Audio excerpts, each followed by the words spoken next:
इस वीडियो में हम बात करेंगे ऐसे दो शब्दों की जिनको सामान्यतया हम एक दूसरे के स्थान पर काम में ले लेते हैं, लेकिन वो एक जैसे नहीं होते हैं।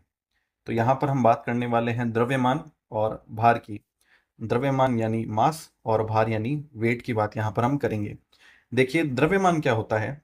द्रव्यमान का मतलब कोई सामग्री कितनी ज़्यादा या कम मात्रा में है, इसको दर्शाने के लिए हम द्रव्यमान का उपयोग कर सकते हैं, या फिर ये कहें कि कोई भी पदार्थ कितना ज़्यादा या कम है, ये बताने के लिए इसका उपयोग किया जाता है। देखिए, वैसे इसकी तकनीकी परिभाषा तो नहीं है, क्योंकि यदि हमें वो जानना है तो हमें न्यूटन के दूसरे नियम का उपयोग करना पड़ेगा, और जो कि हमें बताता है कि किसी वस्तु पर जब बल लगाया जाए और वो अधिक त्वरित गति करे, यानी अधिक गति करे, तो इसका मतलब ये हुआ कि उसका द्रव्यमान कम है। और यदि वो कम गति करे तो इसका मतलब ये हुआ कि उसका द्रव्यमान ज़्यादा है। तो ये इसकी तकनीकी परिभाषा हो गई है। लेकिन यहाँ पर यदि हम भार की बात करें यानी वेट की बात करें, तो ये क्या होता है? किसी भी वस्तु का जो द्रव्यमान है, इसके ऊपर जो गुरुत्वाकर्षण बल लग रहा है पृथ्वी के द्वारा, उसको हम भार के रूप में परिभाषित करते हैं। यानी भार एक बल है।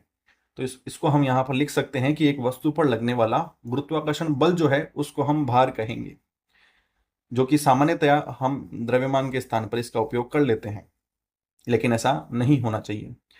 यदि इसको हम उदाहरण से समझें, तो जब मैं आपसे पूछता हूं कि आपका वजन क्या है, तो आप सामान्यतया ये बता देते हैं कि आपका भार या वजन जो है वो 70 kg है। लेकिन ये सही नहीं कहा जा सकता, क्योंकि ये 70 kg जो आपने बताया है, ये द्रव्यमान बताया है, यह आपका भार नहीं है। यदि हम भार की बात करें तो भार क्या होगा? ये जो आपका 70 kg द्रव्यमान है, इसके ऊपर जो पृथ्वी के द्वारा गुरुत्वाकर्षण बल लगाया जाएगा उसको हम भार कहेंगे।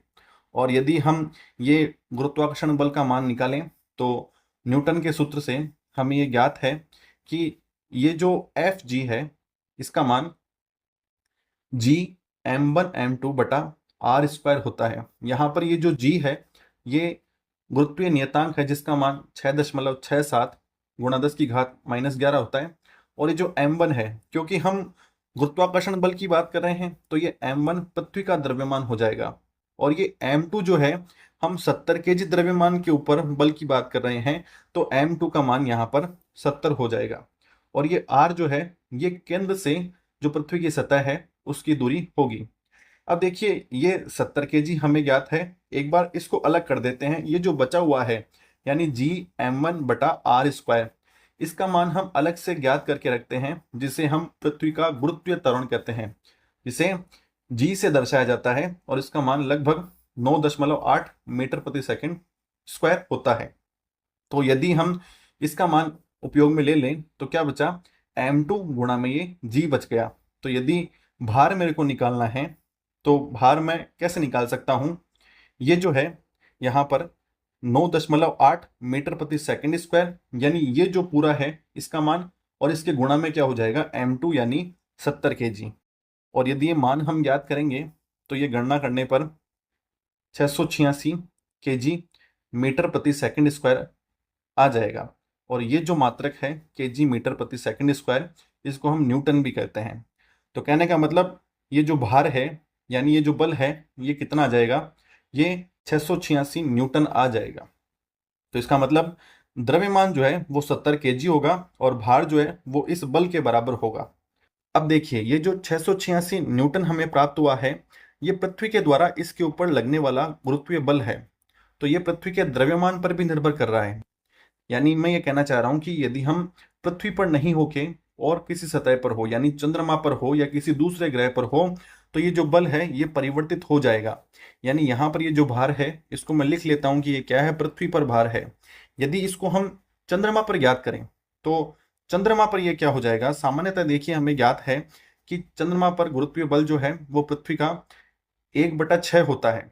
तो इसका मतलब क्या हुआ कि यदि पृथ्वी पे गुरुत्वीय बल 686 न्यूटन है, तो चंद्रमा पर इसका 1/6 हो जाएगा, यानी 1/6 गुणा में 686 न्यूटन आ जाएगा। और यदि हम इसको ज्ञात करें, तो ये लगभग 114 न्यूटन मुझे प्राप्त होता है। लेकिन यहाँ पे ध्यान देने की बात यह है कि चंद्रमा के ऊपर भी यदि मैं द्रव्यमान की बात करूंगा, तो वो 70 kg ही होगा। जबकि भार क्या हो गया है? भार पृथ्वी की तुलना में 1/6 गुना हो गया है, यानी 114 न्यूटन हो गया है। ठीक है, तो इस प्रकार हम कह सकते हैं कि अलग ग्रह पर द्रव्यमान तो समान होगा और जो भार है वो परिवर्तित हो जाएगा।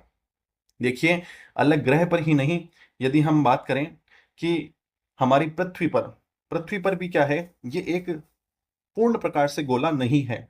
ये कहीं से उभरा हुआ है और कहीं से धंसा हुआ है, यानी कहीं पर इसकी केंद्र से सतह की दूरी कम है और कहीं पर ज्यादा है। और यदि ऐसा है तो ये मान जो है ये परिवर्तित होगा, और यदि ये परिवर्तित होगा तो पृथ्वी की सतह पूर्ण गोलाकार नहीं होने के कारण पृथ्वी पर भी क्या होगा, कहीं कहीं पे भार परिवर्तित होता है। अब क्योंकि ये परिवर्तन बहुत कम होता है तो ये हमें महसूस नहीं होता है। लेकिन यदि द्रव्यमान की बात करें तो ये पृथ्वी पर कहीं भी परिवर्तित नहीं होगा, यानी ये सदैव क्या होता है, ये सदैव एक समान होता है। तो इसका मतलब ये हुआ कि हर वो कारण जिससे ये आर यानी केंद्र से सतह की दूरी परिवर्तित होती है, उसके कारण पृथ्वी पर भार का मान परिवर्तित होगा। यानी अधिक ऊंचाई पर आर का मान बढ़ जाएगा, आर का मान बढ़ जाएगा तो फिर इसका मान कम हो जाएगा और यहां पर हमें भार जो है वो कम प्राप्त होगा।